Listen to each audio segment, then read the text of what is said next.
Padahal beko sama teko nggak ada hubungan Pak ya? Ada hubungannya. Apa tuh? Karena nanti butuh minum. Buat jalan-jalan, buat bahan pelatihan. Buat roti aja ada, Pak. Permintaan terhadap pekerja yang ahli itu banyak. Kenapa pekerjaan itu, profesi itu hilang?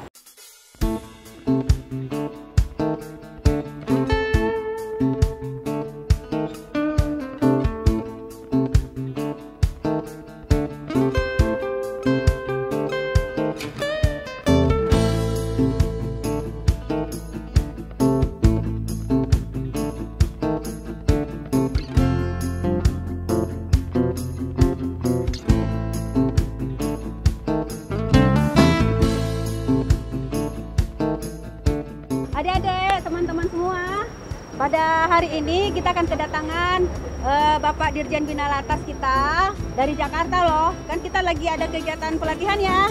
Nah, kemudian ada Pak Kadis, Naker Trans di sini. Kemudian ada dari Asisten 1 Gubernur. Assalamualaikum. Waalaikumsalam. Pak mau. Saya mau ketemu Pak Kepala. Oh gitu. Iya, ada Pak Kepala? Ada. Ada yang mau nganterin saya ke atas nggak? Boleh. Siap. Ayo Pak Andre. Oke. Tapi sebelumnya kita foto dulu dong. Oh iya. Oh, udah ya.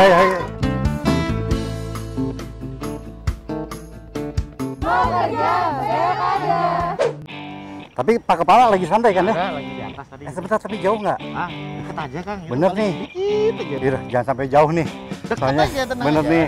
Ah, Pak Andre ya. Bener ya. Aduh, bentar. Pak Andre, Kenapa? ini katanya udah deket. Mana sih, sebelah mana sih? Itu di atas tuh. Kelihatan kan ke workshopnya. Dikit lagi. Aduh, kenapa nggak di sini aja nih? Kepala itu nunggu di sana. Oh. Soalnya dia biasanya standby di alat berat, dia fokus di alat berat. Oh gitu ya. Gitu. Ayo, Ya udah deh, Pak. Sana. Oke. Santai aja, dikit aja. Siap, Bro. Siap. Maju, jalan. Udah, Pak. Ayo tuh. Nyerah. Ah, kenapa? Kita Oh. biar capek. Pak Andre bilang tadi deket. Dekat ini mah, ini baru sebentar ini. Bentar apaan? Tadi udah di situ deket. Cepat Aduh. lagi. Aduh. Kita Bener nih deket nih. Kumaha tuh. Aduh. Bentar Bang, kalau kesini harus pakai obat kuat. Ya, betul. Pak Andre boleh minta tolong nggak? Ah, gedong-gedong. Gendong aja deh. Aduh, ya Allah Gusti. Ya udah, nggak usah. Oke, semangat. Jalan, ayo. Pak, ini maksudnya apa pakai sepatu? Ah, ini namanya SOP. SOP itu anak mana? Itu ada namanya prosedur. Oh, Untuk SOP. safety untuk keselamatan kerja. Oh gitu. Emang udah standarnya begitu. Tapi jangan siksa saya dari depan sampai sini. Saya udah keringetan nih. Jangan-jangan naik lagi ya? Harus paruh ini kalau ditambang jauh lagi. Berarti harus sehat ya? Iya, betul itu. Harus sehat kalau jadi siswa operator gitu. Emang masih jauh nggak? Nggak, dikit lagi itu paling ya berapa kilo lah. Itu. Guys, nyiksa. Ayo, cuma dikit aja.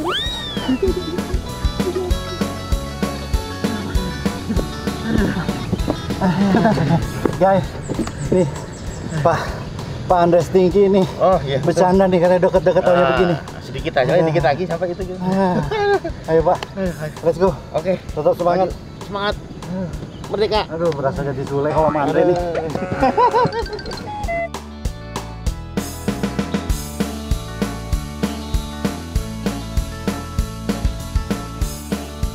Ada untuk apabila punya dibikin gesso selanjutnya, Pak.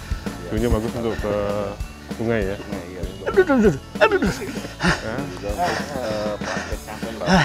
Assalamualaikum. Oh, Pak. salam. Ah, ya. Iya, Halo, Pak. Assalamualaikum. Ini Pak Andre nih kan ngerjain saya, Pak. Iya. Saya tanya Pak Kepala di mana? Deket di sana. Di sana. Taunya. Tapi nggak apa-apa sih diet.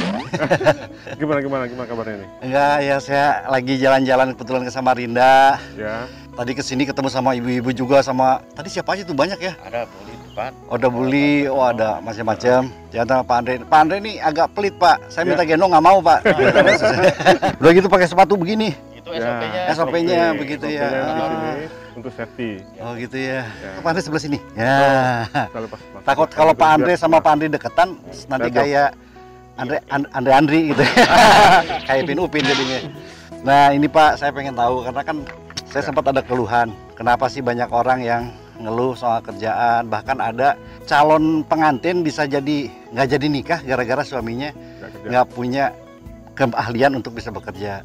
Kan sedih Pak kayak begitu. Ya. Nah makanya saya sempat coba googling, ternyata di BLK itu banyak sekali pelatihan-pelatihan yang bisa menyiapkan orang bisa bekerja. Ya. Nah kebetulan di Samarinda katanya komplit banget, ada 12 kejuruan. 12 kejuruan Pak ya? 12 kejuruan yang ada di BLK Samarinda. Apa aja tuh, Pak? Ini salah satu yang terfavorit di BLK Samarinda dan satu-satunya di BLK seluruh Indonesia. Oh, Alat berat. alat berat. Ya.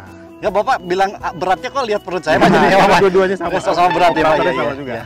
Nah, kalau kita lihat pelatihannya di sini, ini sudah menyesuaikan dengan kondisi yang ada di Kalimantan Timur khususnya karena daerah pertambangan dan perkebunan. Kita lihat metode latih yang diberikan oleh instruktur nanti kepada peserta, menggali, memindahkan, membuat parit, itu cocok untuk pekerjaan-pekerjaan yang ada di sekitar Kalimantan Timur ini. Alat beratnya ada apa aja Pak? Alat berat kita cukup lengkap di sini. Kita punya ekskavator, ada 2 unit. Kita punya loader, punya dozer, punya forklift juga di sini. Oh, saya nggak ngerti Pak itu. Ya, nanti bisa dilihat langsung. Forklift teh naon? Forklift itu untuk ngangkat barang. Oh, nanti kalau di gudang, cocoknya di gudang. Saya juga forklift dong, saya ngangkat istri biasanya. Ya, dipindahkan kan? Dipindahkan. Angkat, pindah. Itu namanya apa? Forklift. Forklift. Satu lagi tadi? Kalau ekskavator ini, Oh, ekskavatornya. ini beko ya, dikenal Beko, orang iya, di iya, betul, kita betul. di masyarakat beko. Beko. Padahal beko sama teko nggak ada hubungan Pak ya? Ada hubungannya. Apa tuh? Karena nanti butuh minum. Bener-bener ya, kalau capek bener. Habis ke beko, ngeneko ya. Iya. Kemudian dozer untuk meratakan ya, dorong.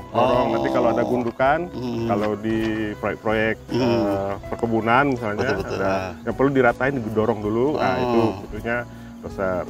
Kemudian ada loader, itu untuk mengisi ya material atau tanah atau hasil tambang ya. Nah, dipakai loader untuk dipindahkan ke yang lebih besar, misalnya ke truk atau ke tempat yang disediakan gitu. Betul. Saya ini sampai keringetan begini Ya Pak. dibuka aja itu, nggak apa-apa. Jaga jarak. Jaga jarak ya, bener jaga jarak. Pak, kalau instrukturnya sendiri dari mana aja sih Pak? Kita kan Kementerian Ketenagakerjaan, di bawah Kementerian Ketenagakerjaan, instruktur di drop dari pusat. Nah, tapi mereka biasanya sesuai dengan peserta yang dibuat oleh pusat. Contoh untuk instruktur alat berat ini berasal dari sarjana-sarjana di bidang teknik, khususnya otomotif seperti itu. Dan itu dibayarin sama pemerintah Pak ya? Itu semua dibayar oleh pemerintah. Sebetulnya kalau diuangkan kayaknya latihan gini dalam waktu berapa bulan Pak? 2-3 bulan? Ini 2,5 bulan ya. 2 bulan setengah itu bisa habis berapa Pak? Kalau satu orang misalnya saya nih, kalau bayar sendiri Kalau berapa bayar tuh? sendiri itu satu orang sekitar 10 jutaan lah. Satu orang ya? Orang. 10 juta satu orang itu hanya awalan, belum kan nginepnya di sini juga nggak Pak? Ya. Jadi guys, guys, kita sapa juga teman-teman di rumah. Ya. Kalau misalnya kita ke BLK ikut pelatihan, itu dibayarin pemerintah, bukan gratis. Bukan gratis. Tapi kalau bayar sendiri itu bisa 10 juta itu hanya untuk pelatihan doang, belum makan, belum mes. Nah kalau ini udah lengkap semuanya Pak ya? Lengkap. Belum transport kan tadi? Belum transport, belum cari jodoh sih nggak urus. Ada juga, bisa di sini, bironya. Kalau Pak Andre ini struktur apa Pak? Instruktur operator ekskavator. Caranya gimana sih Pak? Awal? Tinggal digoyangin aja. Wah, berarti kita harus latihan dangdut dulu biar goyang dulu. Itu biasanya gimana sih Pak? Awal kalau Bapak sendiri latihan sebagai instruktur dulu sekolahnya di mana Pak? Pelatihan itu Pak? Saya dulu sekolah di lapangan, Lapangan, di tambang kan gitu, terus kemudian ke lembaga-lembaga pelatihan di alat berat. Setelah itu baru saya coba di BLK sendiri lah. Di BLK sendiri. Berapa puluh kali pelatihan baru kita temukan formula pelatihan yang pas. Yang pas. Waduh. Nah Pak, kalau tadi udah bicara ini alat berat, terus ada apa lagi Pak? Di sini kita 12 tadi itu ada teknik pendingin. Teknik pendingin. Teknik pendingin itu AC, kulkas, seperti itu. Berarti ini udah mulai sejuk nih. Ini udah. Nah, ini ada AC. Ada AC. AC alam. Terus ada apa lagi Pak? Kemudian ada pengelasan. Ya, bikin pagar ya. Yang paling gampang bikin pagar, bikin tralis tuh. Kalau misalnya ada yang bocor-bocor, otak bocor gitu. Nah, boleh bilas dulu dikit. Bilas itu ya. Apalagi kemudian otomotif ada juga kita di sini. Orang Samarinda beruntung banget tuh. Jadi kalau otomotif ini ada 2 jenis ya Pak ya? Ada 2 jenis, ada mobil dan sepeda motor. Sepeda motor. 2 jenis ini pun ada montir, ada cara apa? mobilnya ada dua, ada mobil bensin dan mobil diesel. Oh gitu. Ada pemeliharaan kendaraan ringan, kemudian ada pemeliharaan kendaraan yang sistem injeksi atau konvensional. Berarti kalau keluar belajar dari ini tadi ada AC pendingin, bisa usaha buka servis AC, Sangat bisa jadi montir atau kerja di bengkel. sangat bisa. Terus apa lagi nih Pak? Kemudian ada teknik manufaktur. Teknik manufaktur itu kalau di luar mesti bubut deh, bubut. Bubut. Nah, di kita ada dua, ada bubut yang konvensional, ada bubut yang sudah terprogram CNC. CNC. Nah, kemudian kita punya bangunan. Bangunan itu kita punya surveyor. Surveyor itu yang suka ngeker-ngeker di jalan. Iya, yang ukur-ukur gitu ya. Ukur-ukur, kamera. Itu surveyor tuh, Surveyor. pakai V, bukan pakai P orang Sunda mah Ya, ya. itu. Pakai V, surveyor. Gitu, Surveyor. pakai V. Ya. Ada mebler juga. Mebler juga ada. Mebler, jadi bikin perabot. Bukan perabot piring atau itu ya, bukan. Perabotnya bikin gitu ya. ranjang, bikin lemari, sofa gitu. Tuh, kalau yang mau itu pengantin baru bisa kesini lah, bisa. Kita sendiri. Kalau paling bagian apa nih Pak? Nah, ini instruktur alat berat juga. Alat berat juga. Tapi dia pegang loader, wheel loader. Pegang loader. Oh, jadi selama ini pegang loader, nggak pernah pegang istri ya? Nggak. Terus apa lagi Pak? Kemudian di bangunan itu juga kalau ada tukang yang pengen naik kelas, misalnya dia pengen benar ngitung anggaran kalau bangun rumah itu berapa, bagaimana caranya, masuk ke BLK, kita punya pelatihan estimator di sini. Pelatihan estimator itu untuk ngitung anggaran untuk bikin rumah misalnya, atau bikin bangunan. Betul. Estimasi lah, bikin estimasi anggaran. Terus apa lagi? Kemudian punya listrik. Listrik itu instalasi listrik. Kemudian ada otomasi ya, otomasi listrik. Ada elektronika, teknisi handphone. Waduh, saya bisa buka servis handphone Pak ya? Ya, buka servis handphone. Tuh, wah udah orang Samarinda malah beruntung sekali ya. Padahal nggak untuk orang Samarinda aja yang mau. Ini yang kan? mau datang, karena kan pengumuman kita juga dan pendaftarannya kan di website ya. Website, jadi seluruh Indonesia pun boleh. Ya. Semua yang bisa mengakses websitenya pelatihan Kemenaker berarti bisa masuk ke Samarinda. Tapi khusus warga negara Indonesia Pak ya? Khusus warga negara Indonesia. Karena minta nik nanti. Betul. Terus apa lagi Pak? Kemudian kita punya garment, menjahit, bikin baju, bikin apalagi yang jahitan ya. Jahitan, sarung mungkin ya. Sarung, bikin tas. Di Kalimantan Timur ada sarung apa Pak? Sarung Samarinda. Sarung Samarinda. Oh kan? Tuh. Betul. Jadi kalau misalnya Pak Andre Sunatan enggak Kemudian kita juga punya bisnis manajemen. Ya saya lihat di depan tuh ada ya, tuh. Manajemen itu arahnya mau kerja di kantoran ya. Kerja kantoran ya. Mau jadi kasir, mau jadi sekretaris. Betul. Mau jadi pokoknya kerja di kantoran lah. Intinya administrasi ya, masih perkantoran. Pak Lilik mending kerja kantoran apa lapangan Pak? Tergantung Pak. Tergantung. Siapa tahu Bapak pengen jadi kasir atau jadi kasur. Tuh. Ada lagi Pak yang lain? Ada lagi IT. Teknologi informasi komputer. Teknologi. Ada servis, ada desain grafis, ada program ya. Desain grafis juga ada. Desain grafis kita punya di sini. Itu berapa bulan Pak? Desain grafis itu sama, 1,5 bulan paling cepat ya. 1,5 bulan ya. Dan itu luar biasa karena anak saya juga kuliah di desain grafis, itu mahal sekali. Ya. Jadi kalau memang ada pelatihan sampai 1,5 bulan di sini, waduh. Dan, Anda beruntung. Dan nggak bayar lagi di sini. Dan dibayarin oleh pemerintah. Kan itu enaknya luar biasa.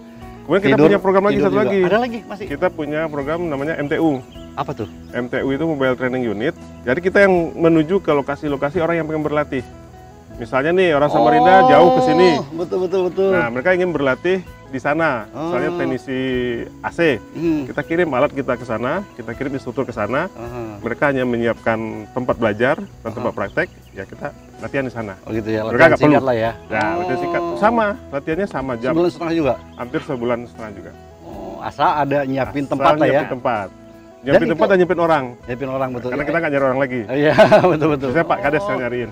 Oh iya, jadi kepala desa ingin melatih warganya untuk bisa jadi teknisi AC. Kita kirim ke sana hanya untuk alat-alat yang kecil Pak ya? Iya, kalau kecil. Kayak ini nggak bisa. Nggak bisa, betul. Atau mungkin ingin melatih menjahit. Kepala desa membuat KPK, kelompok perempuan kreatif, nah, gitu kan, bisa. jadi tukang jahit. Wah, ya, bisa. Menjahit Pak Lilik. Wah. Coba Pak Andre. Iya Pak, kalau Pak Andre, Pak Lilik, kalau saya misalnya culik Pak Andri, boleh nggak nih? Soalnya ini ada, saya dengar nih Pak, katanya lagi ada tamu, saya nggak tahu tamu siapa nih Pak. Mari nanti sekalian kita tunjukkan.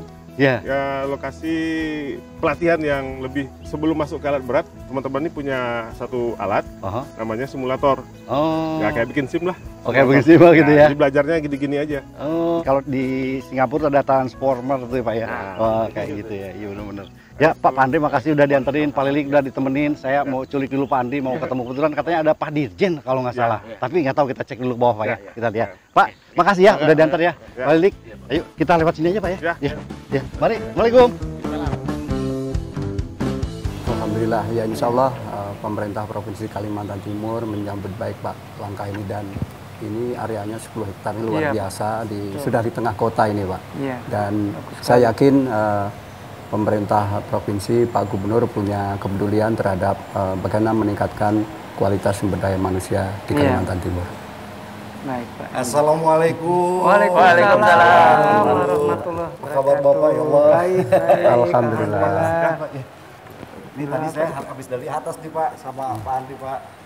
Lihat apa itu Pak Diki? Lihat tempat latihan alat berat ya Pak Andi ya. Berat. Iya, saya dengar ada dari provinsi, ada Pak Dirjen juga, kaget. Tapi dari jauh saya pikir, ini ada aktor saya pikir. Enggak.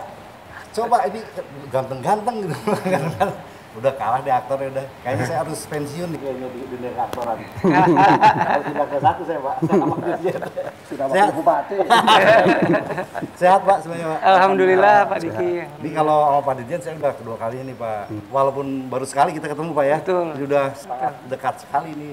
Kebetulan nih saya lagi di Samarinda. Saya sapa dulu teman-teman guys. Ini kita lagi di Samarinda. Saya lagi dekat Bapak Haji Muhammad Johar Effendi. Ini beliau adalah asisten 1 Pemprov Kaltim, tapi dulunya jago di soal-soal desa Pak. Jadi sangat memahami desa-desa. Waduh luar biasa memang. Jangan-jangan memang semua kepala desa kalau ketemu Pak Johar dulu, wah langsung udah pada kenal gitu kan, karena memang sangat mendesa. Ada pejabat yang merakyat ini mendesa gitu.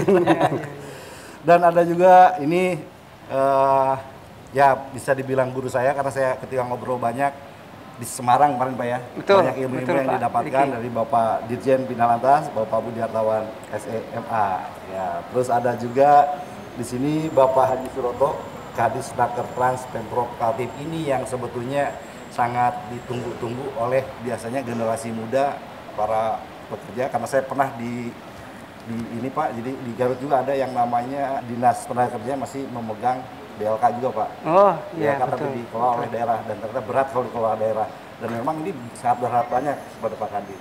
Iya. Nah kebetulan di Garut juga dulu pernah dibantu oleh seseorang Pak, yaitu kepala BLK yang ada di Samarinda sekarang. Ada, Jadi Pak. sejarahnya zaman dulu beliau salah satunya, jadi Bapak Andri Susila ini selain kepala BLK Samarinda pernah juga terlibat ikut membantu di BLK Garut ya. Terutama adalah penyerahan atau pelimpahan apa Pak Andi dulu.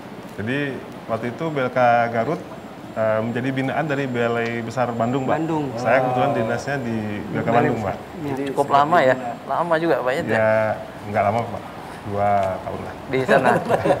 Jadi saya kaget pertama pas Samarinda, Sempat ketemu? semalam Pak. Jadi pas saya datang, saya pikir biasanya nggak ini Pak, ditungguin sampai malam Pak. Waduh. Aduh luar biasa. Saya kalau tahu gitu kan, saya datangnya pagi Pak. Sampai malam ditungguin ngobrol-ngobrol cerita, ternyata aduh luar biasa. Ya alhamdulillah. Jadi hari ini guys kita akan sama-sama mendapatkan pembelajaran ilmu informasi, karena apalah artinya kita mau cantik mau ganteng kalau kita nggak punya ilmu, mau cantik mau ganteng kalau kita nggak punya keahlian kompetensi, percuma. Cari jodoh juga susah gitu kan kalau misalnya nggak punya kompetensi. Sekarang cantik dong cuma, ganteng dong percuma kalau misalnya tidak diisi dengan ilmu dan juga kemampuan. Nah ini saya pengen tahu nih kerjasama Pak Dirjen nih. Iya. Kalau kerjasama dengan Kalimantan, Provinsi Kalimantan itu gimana Pak? Baik Oh, Pak juga, Diki. Pak. Kerjasama kita sudah sangat baik Pak. BLK Samarinda ini merupakan jawaban kita terhadap kebutuhan-kebutuhan pekerjaan yang ada di Provinsi Kalimantan Timur. Jadi pemerintah pusat dalam hal ini Kementerian Ketenagakerjaan membangun BLK ini bekerja sama dengan Provinsi Kalimantan Timur. Untuk kita menjawab melihat industri-industri yang ada di sini memerlukan pekerja dengan syarat-syarat jabatan seperti apa. Nah, kita coba mengisi itu dengan kerjasama kita dengan provinsi. Apalagi Kalimantan kan ada bisnis plan ke depan menjadi ibu kota mungkin juga Betul Pak Diki. Nah, dengan adanya ibu kota nanti tentunya kebutuhan akan tenaga kerja itu keterampilan akan beragam. Nah, maka kita coba terus menyesuaikan kurikulum pelatihan kita sesuai dengan industri yang ada di Kalimantan Timur. Seperti itu ya. Betul. Nah, kalau dari provinsi sendiri Pak, saya sih udah dengar sebetulnya, tapi biar saya tanyakan lagi nih. Pada Pak Das 1 sebelum itu pernah kerjasama dengan ini. Itu beberapa program yang pernah dijalankan dengan BLK apa aja Pak? Ya, kita memang sudah beberapa kali pertemuan dan terakhir kita sudah menandatangani MOU, dan saya pikir di Kalimantan Timur ini ada 841 desa, 198 kelurahan. Jadi cukup besar. Kita punya potensi yang luar biasa, terutama kalau di Kaltim itu wisata, terutama wisata alam ya, itu luar biasa, dan khususnya itu di Kabupaten Berau. Nah, kita ingin sebenarnya wisata ini yang tidak terkena imbas sebenarnya. Tetapi kalau COVID ini kan memang ya orang membatasi diri ya. Nah, oleh sebab itu Kaltim juga punya program namanya beasiswa Kaltim Tuntas. Nah, jadi kita memberikan beasiswa bagi mulai dari SMA, S1, S2, S3 sampai selesai.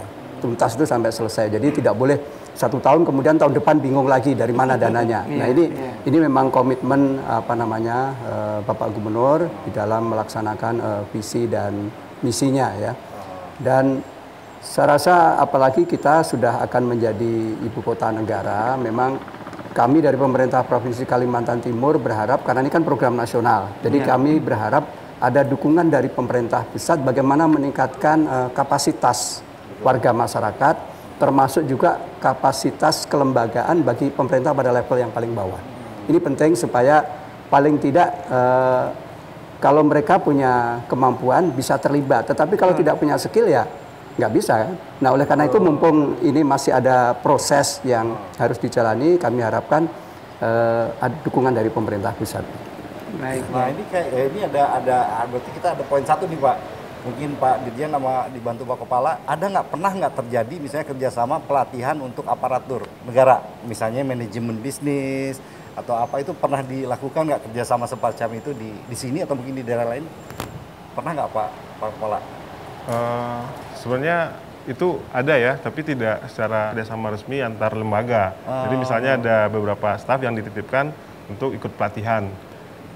Seperti dari lapas, ada tenaga lapas yang PNS-nya misalnya yang dilibatkan pelatihan di sini, atau dari Badan Diklat mungkin ada tenaga penunjangnya yang diikutkan untuk pelatihan mungkin teknisi AC, karena di sana ada AC yang harus juga dipelihara langsung sendiri oleh tim di sana. Tapi tidak secara belum secara resmi atas nama instansi. Betul. Tapi ini kemungkinan besar Pak Dirjen untuk adakan kerjasama misalnya antar instansi begini Pak ya? Mungkin sekali Pak, makanya kita kerjasama di awal dengan Pak Kepala Dinas, kita mencoba memetakan informasi pasar kerja dulu Pak. Kalimantan Timur tuh kayak apa? Betul. Ya kan, antara penyediaan sama penawarannya. Tenaga kerja seperti apa. Nah, kalau pemetaan itu udah dapat, baru kita bisa lihat apa sih sebenarnya skill yang dibutuhkan. Baru nanti Pak Andri sebagai Kepala BLK akan menyusun kurikulum-kurikulum yang diperlukan oleh pasar kerja tersebut. Ya, teman-teman sekarang kita akan tahu banyak kira-kira apa sih yang dibutuhkan oleh masyarakat dari Pak Kadis nih. Kira-kira kondisi masyarakat di sini, kulturnya mayoritas masyarakat sebetulnya ke arah mana nih Pak? Iya, jadi pertama nih kan sudah menyambung apa yang disampaikan Pak Asisten 1. Ini kan kita menghadapi IKN ya, Ibu Kota Negara ya. Tentu saja ini menjadi tantangan sendiri bagi para calon pekerja-pekerja lokal. Yang diharapkan ini mereka tidak hanya menjadi penonton saja untuk nanti di daerah, tapi mereka juga bisa menjadi pemain gitu. Tetapi tidak cukup sampai hanya sekedar keinginan saja gitu. Karena itu kami juga ada menginginkan satu ide atau gagasan ke depannya seperti perusahaan-perusahaan itu kita harapkan tidak sekedar langsung merekrut tenaga yang sudah siap pakai, Pak. Betul, Pak. Karena kalau dia merekrut tenaga siap pakai, tentu teman-teman yang dari daerah ini pasti akan sedikit banyak ketinggalan dia. Karena yang dari luar, mohon maaf, pasti lebih banyak sudah siap pakai mereka. Karena itu ke depan coba kita akan kalau memungkinkan dari segi peraturan perundang-undangan juga akan mengeluarkan satu kebijakan-kebijakan yang terkait keinginan agar setiap perusahaan itu bukan saja dia langsung mempekerjakan yang siap pakai, tapi mulai dia merekrut, melatih, sampai dia menyalurkan tenaga kerja itu kita harapkan juga dari pihak perusahaan itu gitu. Nah, pelatihannya bisa dilakukan kerjasama dengan pihak kita. Nah, kebetulan kita ada kan BLKI ya, kalau Pemda ada, Pak. Kalau Pemda ada juga, cuma ada dua, satu di Balikpapan, satu di Bontang. Kalau dikatakan kerjasama dengan pusat seperti disampaikan Pak Dirjen, ya udah berjalan, sudah jalan. Terutama yang paling kecil saja membuka, menutup kegiatan udah sama Pak Andre udah sering. Secara teknis lagi, kami juga menerima dana dari APBN, Pak. Gitu loh. Yang nganunya ada, satkernya ada di Pak Andre ini salah satu contoh aja, sehingga kita memang bersinergi terus di dalam melakukan pelatihan atau peningkatan kualitas sumber daya manusia yang ada di Kaltim ini gitu, Pak. Saya kira itu. Jadi memang keywordnya adalah nggak mungkin ada sesuatu yang bisa maju dikerjakan oleh sendiri, karena memang fitrahnya kita memang harus berjamaah, bersilaturahim. Itu ya kuncinya pada itu. Jadi nggak mungkin deh ada sesuatu yang bisa muncul kalau tidak ada kerjasama. Dan memang untuk kerjasama ujiannya banyak biasanya, Pak, gitu kan. Ada rasa curiga dan segala macam, dan alhamdulillah ternyata fase-fase itu sudah menghilang, Pak Dirjen, berarti ya, karena sudah terjalin ya, Pak. Cuman saya tadi soalnya keliling, Pak, ada pendingin pas segala macam. Wah, itu saya mikir, ya Allah, ini kalau bisa ada pelatihan pendingin aja ini dari ini, karena biasanya kalau zaman saya di Pemda dulu, Pak, ada masalah AC kan kadang-kadang ribet, Pak. Betul, Pak. Sekarang aja saya masalah AC di rumah masih ribet, Pak. Masalah listrik, masalah AC masih ribet. Dan untuk cari yang ahli itu kadang-kadang agak sulit sekarang ini, Pak. Bapak harus kirim ke sini untuk berlatih.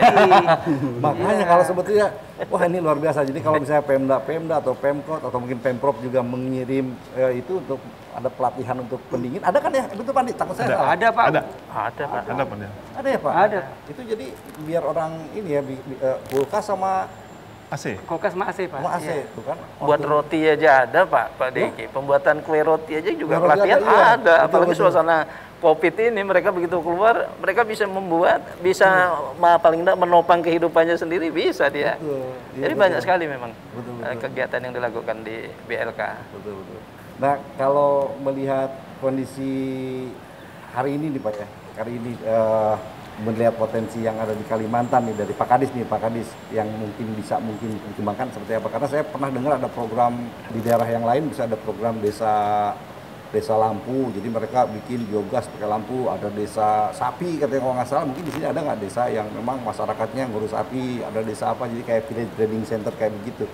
Nah itu kan butuh pelatihan kayak itu, mungkin nggak dikerjasamakan dengan BLK termasuk di Samarinda ini, Pak? Sangat mungkin sekali, Pak, ya. Seperti ini kebetulan bukan di BLK kami, kebetulan di BLK Pak Andre ini. Seperti dia barangkali sedang berjalan ini ya, Pak Andre ya. Kerjasama dengan satu daerah, satu kecamatan itu. Jadi apa yang dibutuhkan dari kecamatannya itu semuanya dilatih yang dari satu kecamatan itu gitu. Betul. Nah itu ya kebetulan yang saat ini sedang berjalan ada di Pak Andre. Kalau kami belum yang langsung satu daerah gitu, satu daerah secara khusus gitu. Kami masih tidak terpusat dalam satu daerah itu aja masih. Betul. Ya. Pak Dirjen, kalau bicara BLK kan kalau saya pribadi kan baru diundang sama Bapak mulai Bina Lantas itu ke Bandung, Lembang, Bekasi, Semarang, Pak ya? Iya. Samarinda ya? Iya. Itu tiap daerah beda-beda, Pak ya? Tiap daerah berbeda, tapi ada kejuruan-kejuruan umum yang memang diperlukan. Seperti pendingin, hampir beberapa daerah memerlukan itu, karena permintaan terhadap pekerja yang ahli itu banyak. Custom juga, Pak? Iya, ada juga yang khusus, ada yang memang umum dibuat di sana, beberapa kejuruan. Tapi kok lucu sih, Pak, kayak misalnya di Bandung otomotifnya bagus tuh. Terus di Lembang kayaknya ke pertanian. Iya, memang itu spesialisasinya, Pak, untuk BLK. Kalau di sini kayaknya ke alat berat, Pak ya? Di sini alat berat, Pak. Kalau Bapak lihat di belakang tuh alat-alat berat makanya, ini nggak semua BLK memiliki fasilitas pelatihan seperti ini, Pak. Betul ya. Peralatan kemarin aja di Semarang, Pak, kebetulan ada desainer namanya Eko Chandra, Pak, ya, udah ketemu ya. Eko Chandra aja bengong, Pak. Jadi dia seorang desainer, dia lihat keliling, ternyata alat yang ada di sana itu ada 2 alat yang tidak pernah ditemukan di Indonesia. Di luar negeri dia sering lihat, tapi di Indonesia cuma ada di BLK.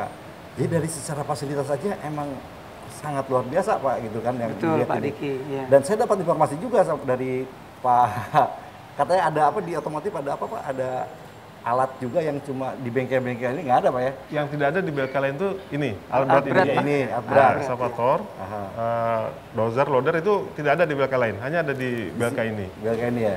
Kalau nggak salah di otomotif juga ada. Otomotif itu kita ada kerjasama dengan Mitsubishi, itu untuk targetnya adalah fleet customer-nya Mitsubishi di Kalimantan Timur, untuk khusus untuk yang diesel common rail, double cabin, double gardan, 4x4.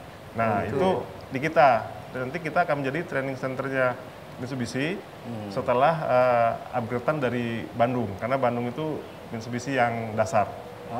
Gitu. Jadi teknisi dasar Mitsubishi itu nanti akan ada di Bandung, di BLK Bandung. Nah, di kita itu adalah yang dieselnya, yang sudah lebih advance. Karena bicaranya sudah yang canggih-canggih. Mobil-mobil yang ada di tambang-tambang itu kan khusus ya, spesial. Perlakuannya juga tidak sama dengan mobil yang beredar di kota, karena pemakaiannya kan sangat khusus. Nah, itu nanti training centernya di kita untuk Mitsubishi itu. Kita kerjasamanya ke situ targetnya, dan kita dibantu 1 mobil Mitsubishi Pajero dari Mitsubishi ada di workshop kita. Untuk bahan pelatihan, Pak. Bukan buat jalan-jalan, buat bahan pelatihan. Iya. Bongkar pasang. Tapi ada yang menarik tadi di dalam disebutin, kalau misalnya Kalimantan jadi ibu kota, berarti saya bukan artis ibu kota lagi, Pak. Bukan sama dong, Pak. Orang daerah. Desa, Pak. Artis lokal. Jadi diundang ke ibu kota ya. Jadi aduh, guys, kita punya banyak ilmu dan waktunya memang sangat terbatas sekali, tapi ya banyak hal yang. Tapi saya ingin membahas, kebetulan saya tadi sempat belanja, Pak. Ini pengen lihat dulu bentar, Pak. Kreasi-kreasi, ini saya pengen tahu aja nih, karena saya di Samarinda, bingung juga, saya belum tahu nama-namanya nih, dikasih teman saya kan, bertiga saya nih, teman saya bawa ini apa sih, Pak? Sarung Samarinda, ya. Ini diproduksi? Iya, dari sini. Dari sini dari ya? Samarinda, ya. Bagus sekali tuh, Pak. Asisten. Ini dulu yang memperkenalkan nih Bung Karno ini. Waduh. Dibawa ke konferensi internasional. Waduh, saya beruntung dapat ini. Dari Samarinda seberang yang terkenal. Oh gitu ya? Oh ini apa nih, Pak? Nah, itu amplang. Ini memang khas Kalimantan Timur. Biasanya tepung dengan ikan pipih atau ikan apa gitu ya. Bisa juga dari bandeng. Dari bandeng juga ya? Anunya, bahan untuk. Oh ini apa nih, Pak? Nah, ini kan ikan apa? Ikan apa itu, Pak? Namanya? Bukan ikan itu pesut ya? Gurih itu, Ikan Pak. asin. Gurih ya? Sekali itu ya. Ini langsung dimakan atau apa gimana, Pak? Ini goreng dulu lah. Goreng dulu ya?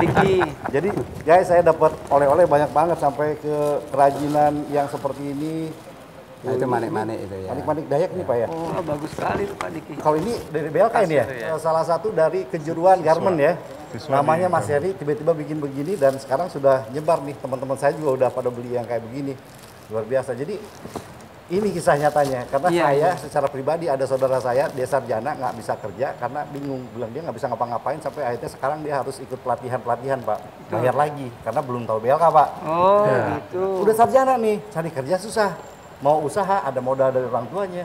Susah. Akhirnya sekarang dia lagi kursus. Kursus di mana lu? Ada, Kang, di kampung saya, katanya di daerah saya ada gini-gini. Saya ceritain BLK. Emang itu gratis? Iya, bilang nih. Nah, kayaknya harus disampaikan, Pak. Sebetulnya bukan gratis kan, Pak? Betul, betul. Sebenarnya pelatihan itu bukan gratis. Pemerintah yang bayarin. Nah, itu loh. Pak. Jadi yang datang tinggal benar-benar berusaha supaya meningkatkan keterampilannya. Betul. Tinggal pilih kejuruannya apa yang cocok dengan bakat minatnya. Kemudian dia berlatih. Pemerintah yang bayar, Pak. Nah, jadi nggak gratis. Kalau gratis kan terkesannya kayaknya murahan apa gimana. Enggak. Jadi saya setelah lihat kayak kemarin satu pelatihan untuk passion aja itu di atas 100 juta, di atas 70 juta, bisa 100 jutaan segala macam kalau misalnya kursus di luar. Nah, di sini di BLK waktu itu bayar. Gitu kan, cuman bukan dia yang bayar, pemerintah yang bayar, jadi nggak gratis. Jadi timalinya juga sama. Kalau di sini berapa, Pak, kurang lebih kalau untuk kursus gini aja kan Ya, Wah, ini mahal sekali. Jutaan lah ya. 10 juta lebih belum penginapan. Kan itu belum gitu, Pak. Belum penginapan, transport dan segala macam. Jadi luar biasa guys. Jadi udah dapat ilmu juga. Ya dibayarin juga, ditraktir lah. Jadi nggak gratis, ditraktir sama pemerintah. Kalau kata Mak Eli, bukan kaleng-kaleng lah gitu kan. Ini bukan pelatihan kaleng-kaleng yang biasa-biasa, tapi memang secara instruktur juga betul-betul dijaga betul Pak ya. Nah oke, itu aja yang bisa diobrolin. Mungkin saya mohon pesan untuk masyarakat Kalimantan Timur khususnya dan Indonesia pada umumnya yang usia kerja, kira-kira apa pesannya? Karena jujur Pak, masih banyak yang bertanya-tanya mengenai BLK ini. Masih juga, mohon maaf guys, tapi suka masa enggak, kalian harus jujur, masih juga ada yang males, masih enjoy dengan keadaan, kondisi dan segala macamnya, tidak mau berusaha sehingga lupa bahwa di masa depan dia harus bertemu dengan sesuatu yang mungkin tidak dia kehendaki, maka harus punya kompetensi. Kira-kira pesan-pesan mulai dari BLK Pak buat anak-anak muda nih Pak yang ini, gimana caranya supaya mereka menghadapi masa depan tidak kosong? Silakan. BLK ini ada di Kota Samarinda, tapi bukan milik hanya Samarinda, tapi ada milik Kalimantan Timur dan seluruh Indonesia. Semua orang bisa datang ke BLK. Kalau pakai tagline-nya dulu, ayo ke BLK. Kalau sekarang mau kerja ke BLK aja. Jadi ini perlu kita viralkan supaya masyarakat memang datang ke BLK itu untuk meningkatkan kompetensinya untuk bisa bersaing di luar sana untuk mendapatkan pekerjaan. Baik mereka akan bekerja sendiri, mengelola usaha sendiri, itu juga bisa di BLK, atau akan masuk ke industri dengan modal kompetensi yang sudah dibawa dari BLK. Iya, gitu. Luar biasa. Jadi intinya guys, jangan cuma pendek pikiran hanya berpikir cari pekerjaan, tapi ada juga usaha. Jadi kesempatan kerja memang dibutuhkan, tapi jangan lupa juga kita juga membutuhkan kesempatan usaha. Bagaimana kita bersyukur nikmat dengan cara mencukuri apa yang Allah berikan berupa akal, supaya akal kita jadi ilmu, supaya ilmu kita bisa buat untuk beramal. Waduh, luar biasa. Terima kasih Bapak. Sekarang dari Pak Kadis nih Pak, kasih spirit anak-anak muda Pak. Baik, dunia ekonomi ini kan sekarang persaingan sudah ketat sekali ya, sangat ketat sekali. Dan ini ditandai dengan kemampuan daripada pekerja atau sumber daya manusia itu sendiri. Betul. Karena kita tahu banyak sekarang ini tidak terlalu banyak memerlukan modal yang besar, tapi mampu mendapatkan keuntungan yang besar gitu melalui kemampuan skill itu tadi.